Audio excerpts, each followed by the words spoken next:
మనము కిందటి సంవాదనాలు మరణం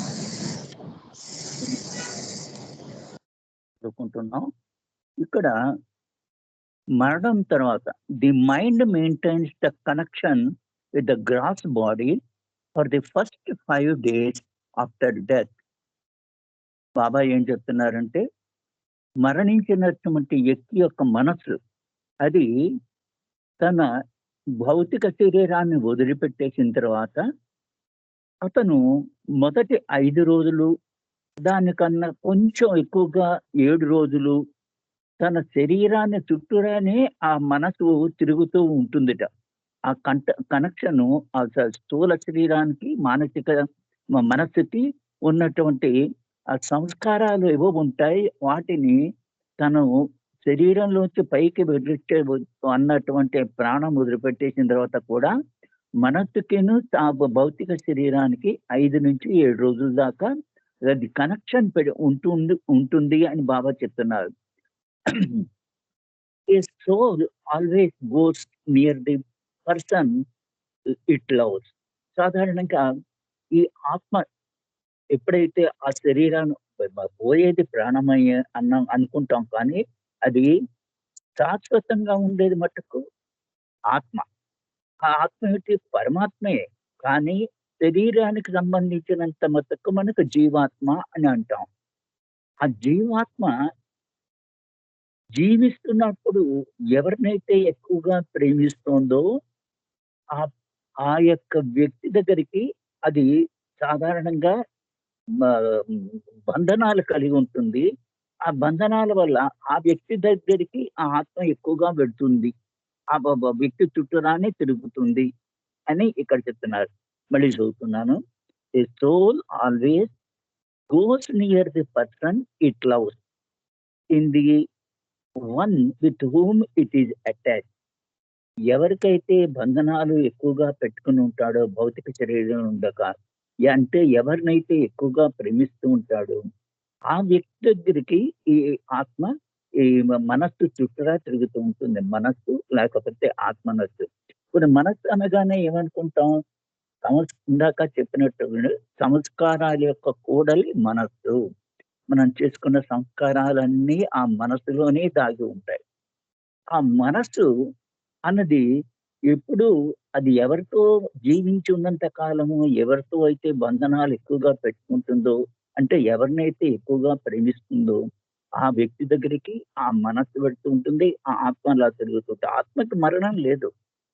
మనం జీవాత్మ పరమాత్మ కింద అయ్యేదాకానే సాధకుడు సాధిస్తూ ఉంటాడు. అంటే తన ఆధ్యాత్మిక సాధన అంతా కూడా తను జీవాత్మ అయినప్పటికీ ఆ పరమాత్మ అయ్యేదాకా, ఆ జీవాత్మ పరమాత్మ కిందకి మారేదాకా సాధన జరుగుతూ ఉంటుంది.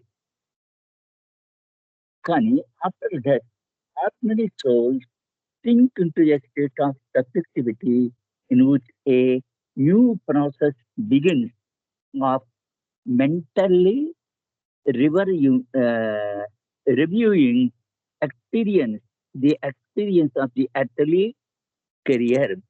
సాధారణమైనటువంటి ఆత్మలు ఏమవుతాయంటే, అంటే అన్ని సాధారణమైన ఆత్మలు, అన్ని సాధారణమైన మనుషులందరూ కూడా వాళ్ళు మరణించిన తర్వాత వాళ్ళ యొక్క ఆత్మలన్నీ కూడా ఎక్కువగా పరమాత్మ అయ్యే జీవాత్మలన్నీ కూడా ఒక కొత్త పద్ధతి, అంటే శరీరంలో ఉన్నంత కాలం శరీరం వదులుతోంది. కానీ శరీరాన్ని వదిలిపెట్టేసిన తర్వాత ఒక కొత్త రకమైనటువంటి జీవనాన్ని మొదలుతుంది ఆ ఆత్మ. అది తను జీవించి శరీరంలో ఉన్నంత కాలము తను అనుభవించినటువంటి జీవితం అన్నంత అదేమో అది నెమరు వేసుకుంటూ ఉంటుందట. It is the beginning of an interval between the last incarnation and the next. ఈ నెమరు వేసుకుంటున్నట్టు శరీరం వదిలిపెట్టేసిన తర్వాత మళ్ళీ ఇంకో శరీరం తీసుకునేదాకా మధ్యలో విశ్రాంతి సమయం ఆట. సినిమాలో చేసినట్టు ఇంటర్వెల్ అంటూ ఉంటారు కదా, అలాగే ఇంటర్వెల్ అది. ఆ ఇంటర్వెల్‌లో ఏం చేస్తూ ఉంటుంది?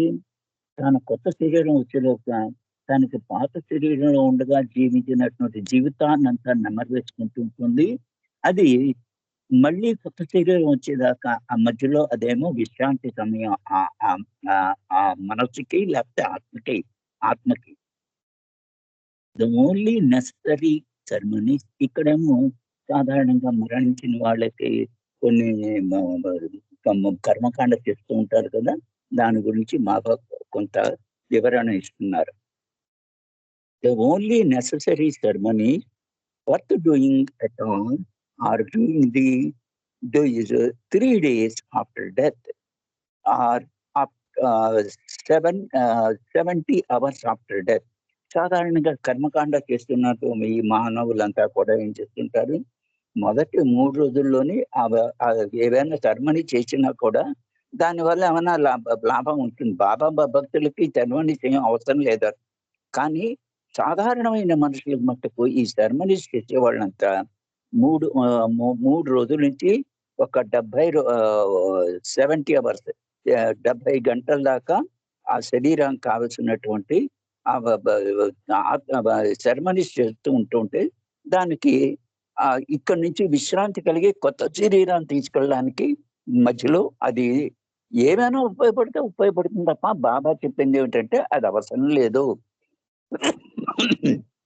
ఎంచేదంటే బాబా భక్తులకి అందరికీ కూడా చివరిలో వాళ్ళు బాబాని తలుచుకుంటూ కనుక జీవితం ఆ ప్రాణాన్ని వదిలిపెట్టేస్తే బాబాలో ఐక్యమైపోతారు. అది తర్వాత వస్తుందనుకోండి కొటేషను. ఇక్కడ ఈ ఆత్మ అవుతుంది అది ఆ స్పాట్‌లోనే ఉంటుందట. ఆ శరీరం ఉన్నటువంటి స్పాట్‌లోనే ఒక 70 గంటల దాకా కానీ ఎక్కువగా 70 గంటల దాకా తిరుగుతుంది అని అంటున్నారిక్కడ.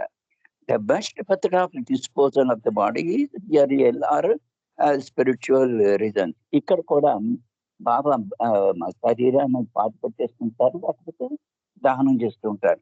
కానీ ఎక్కువగా బరియల్ అంటే పాతిపెట్టడం ద్వారానే అది ఎక్కువగా ఆధ్యాత్మికమైనటువంటి కారణాలు ఉన్నాయట దానికి. అంతే. అంతే తప్ప అది నువ్వు ఏం చేసినా కూడా పర్వాలేదన్నటువంటి బాబా చెప్తున్నారు. ఇక్కడ ఆహ్, ఆహ్, సారీ ఓన్లీ నెసెసరీ సెరమనీస్. ఏదైనా సెరమనీ చేస్తున్నప్పటికి కూడా మొదటి 3 రోజుల్లోనే దానికి ఉపయోగం చెయ్యొచ్చు. కానీ అక్కడేం చేస్తుంటారు, అది ఆత్మ ఆ చుట్టూలోనే ఉంటుందిట. ఇది ఎంత సాధారణమైనటువంటి మరణం తీసుకొచ్చిన వాళ్ళు. అది ఏ శరీరాన్ని ఎక్కడైతే పెట్టారో దాని చుట్టూ తిరుగుద్ది. బెస్ట్ మెథడ్ అది అంతా చెప్పారు అక్కడ. ఇంకొకటి ఇక్కడ the repetition of the name of God or scripture has a wholesome effect both on those who have been left behind as well as the one who has passed away, because they help to free both parties of their mutual samskaric attachment to form. ఇక్కడ మరణించిన తర్వాత అక్కడ ఏదైనా ఆధ్యాత్మికమైన గ్రంథాలు చదవడం గాని, భగవన్నామం చేయడం గాని, ఇది వెళ్ళిపోయినటువంటి ఆత్మకి మిగిలి జీవిస్తూ ఉన్నటువంటి ఆత్మలకి మధ్యలో కూడా చాలా చాలా మంచి ఉపయోగపడుతుంది. ఇక్కడ because they help to both parties of their mutual సంస్కారిక్ అటాచ్మెంట్ టు ఫార్మ్.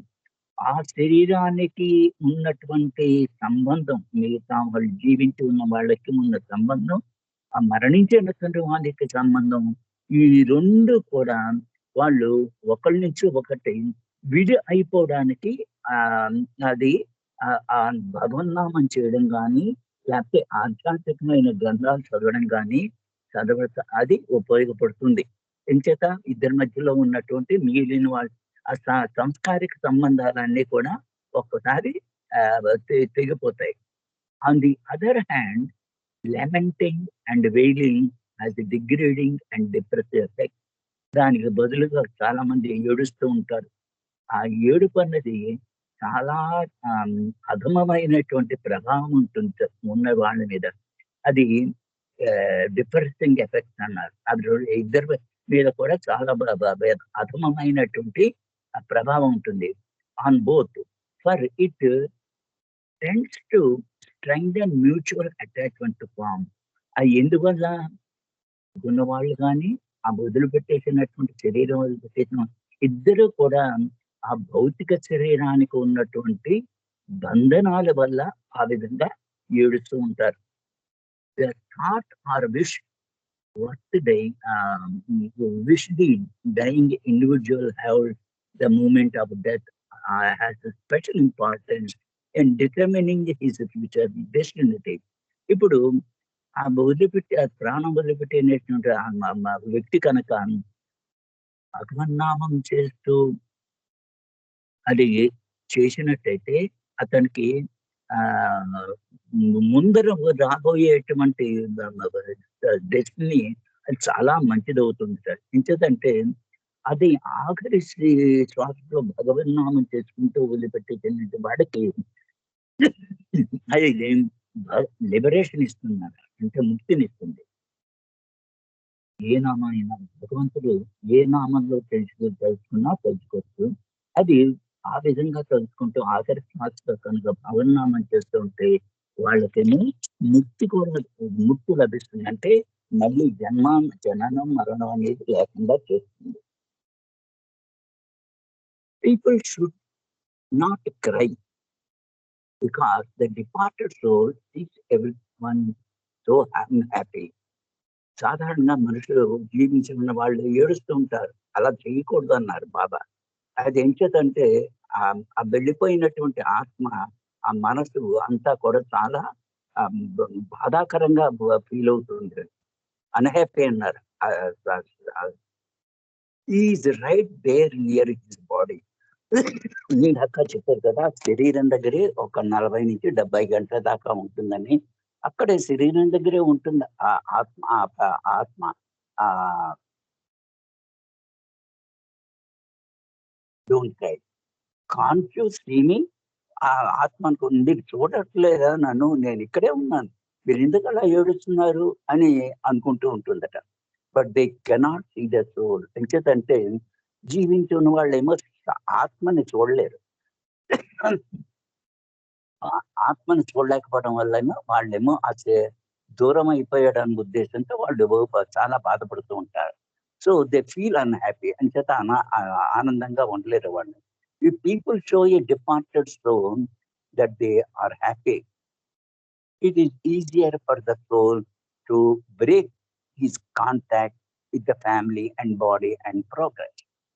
కానీ ఉన్నటువంటి బంధువులు గాని, చుట్టాలు గాని ఎవళ్ళైనా చుట్టూరా ఉన్నటువంటి వాళ్ళు కనుక ఆనందంగానే కనిపిస్తూ ఏడవకుండా ఉన్నట్టయితే, ఆ ఆత్మ చాలా సులభంగా అక్కడి నుంచి వాళ్ళతో కాంటాక్ట్‌ని తెంపుకోగలుగుతుంది. ఆ శరీరంతోనూ, ఆ ఉన్నటువంటి మిగతా ఫ్యామిలీతోనూ వీళ్ళన్నిటితో కూడా అతను అతను బ్రేక్ చేసుకొని ఆత్మ బ్రేక్ చేసుకొని అది ఇంకా ముందుకి వెళ్ళగలుగుతాయి. ప్రోగ్రెస్ అవుతుంది. Gives a severe shaking to tree of sanskaras. మరణం జరిగినప్పుడు సంస్కారాల యొక్క అనేటువంటి ఆ ఒక్కసారి అదొక కుదుపుతుందట. చెట్టుని కుదిపినట్లు కుదిపేస్తుంటారు సంస్కారాలు. And this impels the mind to revise its attitude towards the objective universe. ఆ సం ఆ కుదుపుకి ఈ భౌతికమైనటువంటి ఆ విశ్వాన్ని ఉన్నటువంటి ప్రపంచానికి అదేమో కొత్త రకమైనటువంటి ఆలోచనలు వెళ్ళి అదేమో అతన్ని అక్కడి నుంచి వదిలిపెట్టడానికి చాలా వీలవుతుంది. సంస్కారాలైనా ఒక్కసారి కుదిపినప్పుడు the individual is never able to back to earth without some modification of the approach to life. మళ్ళీ శరీరం తీర్చుకునే లోపల మొత్తం 43 రోజుల నుంచి 70 గంటల దాకా తన గతించినటువంటి జీవితం యొక్క నెమరు వేసుకుంటూ ఉంటుందన్నారు కదా ఇందాక ఆ బాబా చెప్పిన దానిలో. ఆ సమయంలో అంటే ఇదంతా సర్వసాధారణమైన ఆత్మలకి. వాళ్ళు నేను రాబోయే శరీరంలో తన జీవితాన్ని ఎలా మార్చుకోవాలి? అదేమో ఆలోచిస్తూ ఉంటుంది. ఆత్మ, ప్రాణం. The adjustment of outlook is particularly helpful when it occurs after spiritual aspiration has been awakened in the individual. తన యొక్క ఆహ్, ఆ శరీరానికి ఆ ఆత్మకి ఎంత ఉపయోగపడుతుందంటే తర్వాత దాని యొక్క ఆధ్యాత్మికమైనటువంటి సాధన ఏదైతే ఉందో దానిలో ఇంకా ఎక్కువగా ప్రసాదన చేయడానికి అప్పుడు ప్రపంచాన్నంతా ఒక తృణీకరంగా చూపిస్తూ తన ఆధ్యాత్మిక యాస్పిరేషన్ భగవంతుని తెలుసుకోవాలనేటువంటి అది యొక్క ఆ వ్యక్తిగతమైనటువంటి ఆత్మ అలా ఆలోచిస్తూ ఉంటుంది. ఏడుస్తూ ఉన్నట్టయితే అది వెళ్ళలేకపోతే ఆత్మని ఇంకొక శరీరంలోకి వెళ్ళలేక చూస్తూ ఉంటుంది. లేకపోతే మీరు కనుక ఆనందంగా ఉన్నట్టుగానే మీరేమి ఏడవకుండా ఉన్నట్టయితే తన యొక్క ఆధ్యాత్మిక పురోగమనం గురించి అది ఇంకా కొత్త కొత్త విషయాలు తెలుసుకోవడానికి ఆ వ్యక్తి ప్రయత్నం చేస్తూ ఆత్మ ప్రయత్నం చేస్తుంటారు. The aspirant now has a chance under fresh circumstances to remodel the entire pattern of his life in the line with the spiritual aspirations. అప్పుడు అతనికి ఒక రకమైనటువంటి అదృష్టం, ఒక ఛాన్స్ దొరుకుతుంది. ఏమిటంటే తన రాబోయే జీవితాన్ని తను ఎలా మార్చుకోవాలి అన్నటువంటి విధానాన్ని అది తన యొక్క ఆధ్యాత్మిక ప్రయోజనాల గురించి ఏ విధంగా ఉపయోగించుకోవాలి అన్నటువంటి దృష్టితో అది అది ఆలోచిస్తూ రాబోయే శరీరంతో అతను ముడిపడుతూ ఉంటాడు. ఆ ఆత్మ ఇక్కడ మామూలు సాధారణమైనటువంటి జనన మరణం గురించి బాబా చెప్పారు. ఇక్కడ బాబా యొక్క మరణం గురించి ఇక్కడ చెప్తున్నారు. When I drop my body, I shall remain in whom love me, all who love me. నేను బాబా చెప్తున్నది ఏమిటంటే శరీరం వదిలిపెట్టేసిన తర్వాత తను ఎవరైతే తనని ప్రేమిస్తూ ఉంటారో వాళ్ళ శరీరం వాళ్ళలో నేను వాళ్ళలో జీవిస్తూ ఉంటాను. I can never die. బాబాకి మరణం అనేది లేదు. ఎప్పుడు పరమాత్మ అలా ఉండనే ఉంటాడు. ఆయనకి మటుకు మరణం అనేది లేదు.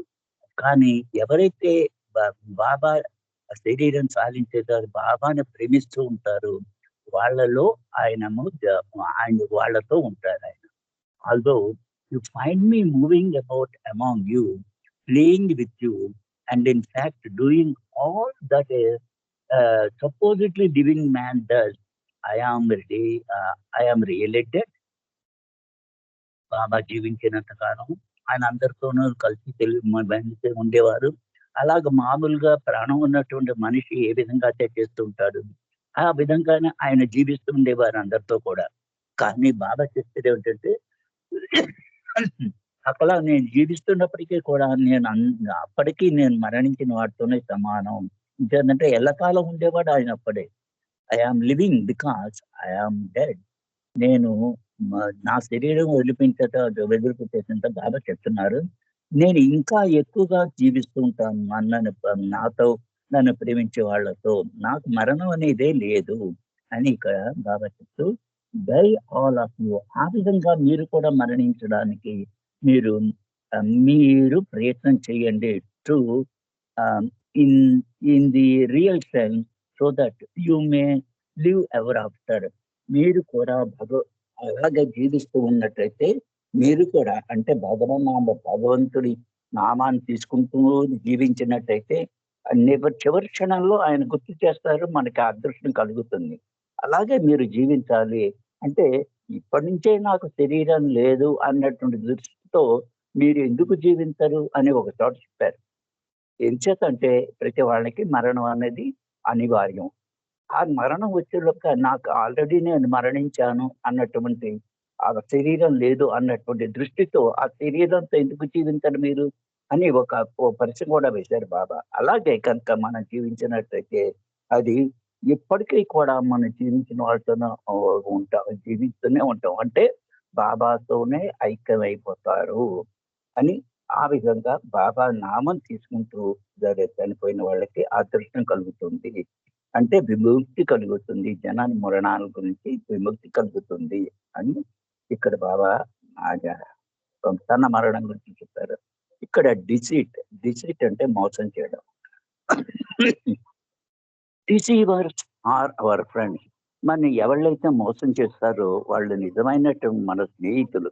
ఎంచేతంటే they take away our and sins and weaknesses and make our path clear towards God.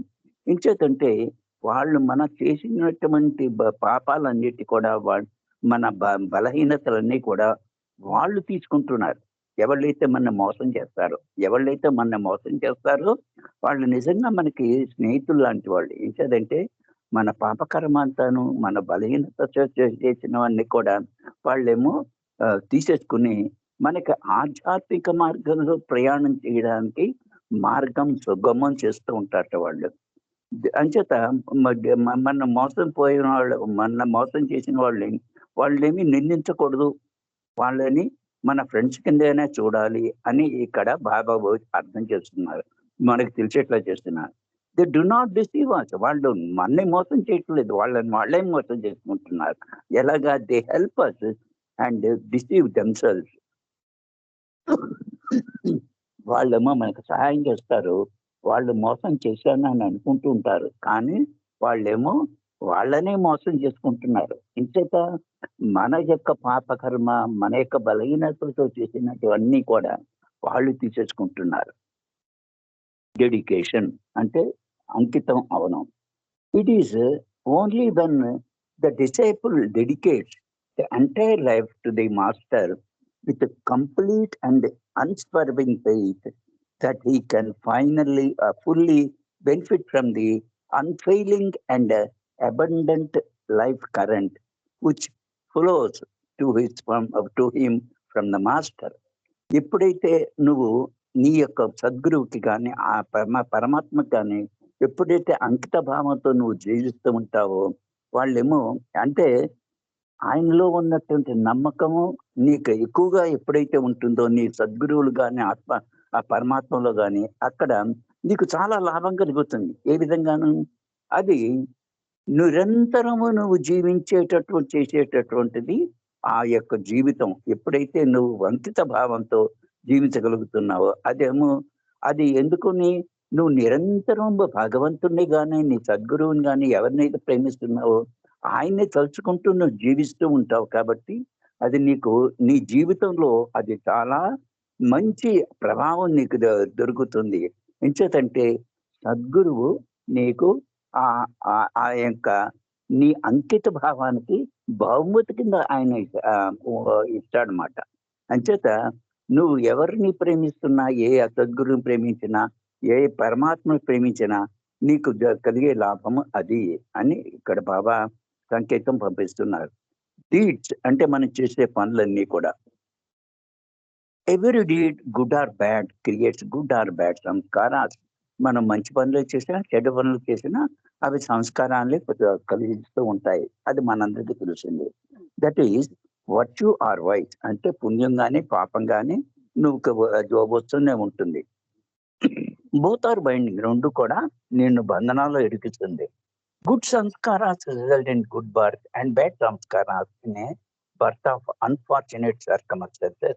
మంచి సంస్కారాలు చేసావంటే నీకేమో మంచి జన్మ లభిస్తుంది. అదే చెడు సంస్కారాలు కనుక నువ్వు చేసినట్టయితే చాలా దురదృష్టకరమైనటువంటి ప్రాంతాల్లో నీకు జన్మ లభిస్తుంది. But it is deeds that cause birth whether the birth be happy or miserable. నీకు జన్మనిచ్చేది ఏమిటి? మళ్ళీ జన్మ తీసుకునేది ఏమిటి? దేనివల్ల? నువ్వు చేసే పనులే.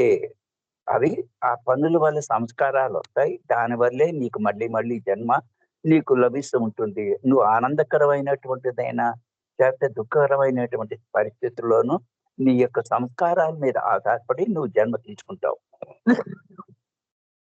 Birth in it self is a binding. జననం అనే అదే ఒక బంధం అన్నమాట. బాబా ఇక్కడ చెప్తున్నారు. బాబా జనమనం అంటే అది ఒక బంధనమే. Emancipation is only possible when no సంస్కారాస్ రిమైన్. ఎప్పుడైతే నీ సంస్కారాలు మంచి చెడు అన్ని కూడా పూర్తిగా ఆహ్, బ కం నిర్మూలించుకుంటావో అప్పుడేమో నీకు ముక్తి వచ్చేస్తుంది. Everything you do put your mind to it and then forget it.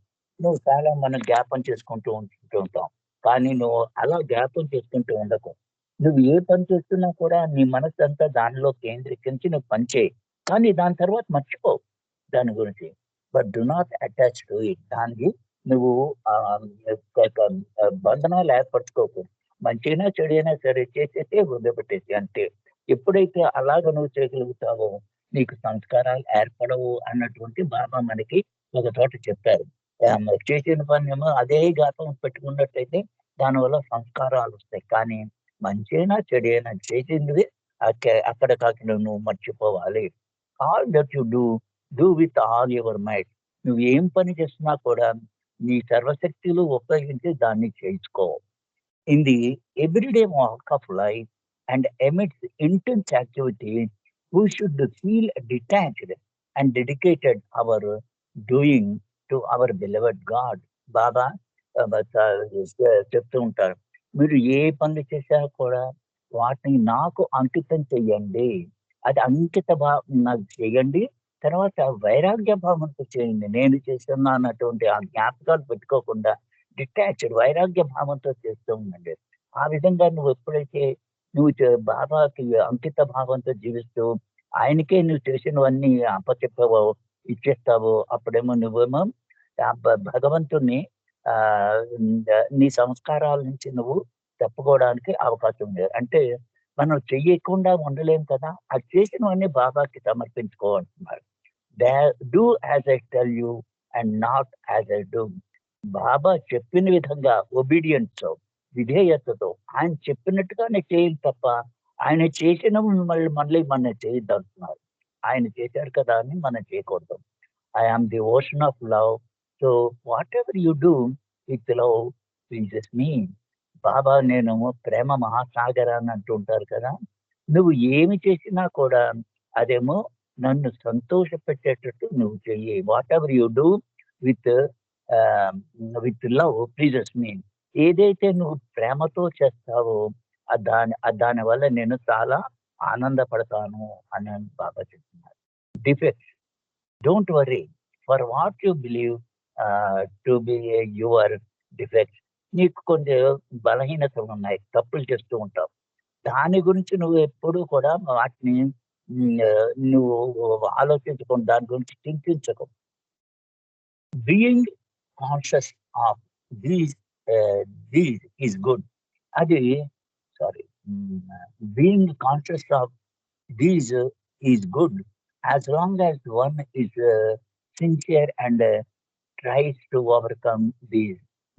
నీలో ఉన్న బలహీనతలన్నీ నువ్వు దాటుకొని వెళ్ళాలన్నటువంటి విషయంతో నువ్వు చేసినట్టయితే అవి నీకు చాలా మంచి కలిగిస్తాయి.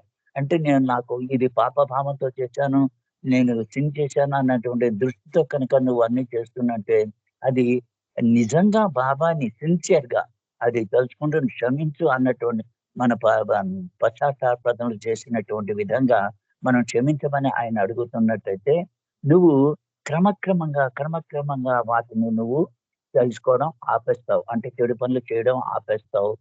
ఆ! And helps me to wipe these off. అంతేకాకుండా బాబా వాటి వల్ల వచ్చేటువంటి సంస్కారాలన్నీ కూడా పూర్తిగా రూపుమాపేందుకు ఆయన నీకు సహాయం చేస్తూ ఉంటారు. But you must you must not feel worried or dejected over these. నువ్వు మట్టుకు చింతించకూడదు. నువ్వు నేను తప్పు చేశానన్న అన్నదానికి నువ్వు ఎప్పుడు చింతించకుండా నువ్వు ఎప్పుడైతే ఉంటావో అదేమని నీకేమో ఆహ్, ని ని నిన్ను నీకు ఆ సంస్కారాలు రాకుండా బాబా చేస్తాడు. అంటే పశ్చాత్తాపంతో పశ్చాత్తాప పడినట్టయితే నీకు ఆ సంస్కారాలు నీకు అంటుకోవు. అని చేసిన ఆ తప్పుని మళ్ళీ చేయకుండా ఉండడానికి ప్రయత్నించాడు అంతే. అంత దాల్చేయము. That is why I always tell you all to be always happy and cheerful. అందుకే బాబా చెప్తుంది ఏంటంటే, మీరెప్పుడు కూడా ఆనందంగా ఉండండి. సుఖంగా కాదు మొహం పెట్టండి, సుఖంగా ఉండండి. అది ఎప్పుడైతే నువ్వు ఆ సుఖంగా నువ్వు ఉండగలుగుతావో, అది నీకు చాలా మంచి చేస్తుంది. నిరాశ పడకండి. అన్నీ కూడా నాకు అంకితం చెయ్యండి అని ఇక్కడ బాబా మనకి సలహా ఇస్తున్నారు. ఇక్కడితో ఆపేస్తానండి. శర్మ గారు, జై బాబా. ఇక్కడితో ఆపేస్తాను. జై బాబా శర్మ గారు. జై బాబా శర్మ గారు. జై మెహర్ బాబా అండి. ధన్యవాదాలు మీకు. జై మెహర్ బాబా. చక్కని విషయాలు తెలియజేసినందుకు జై మెహర్ బాబా. సులోచన గారు ఒక నిమిషం నామం చేయండి. తర్వాత అప్పారావు కూడా ఒక నిమిషం నామం చేయాలి. జై మెహర్ బాబా. సులోచన గారు.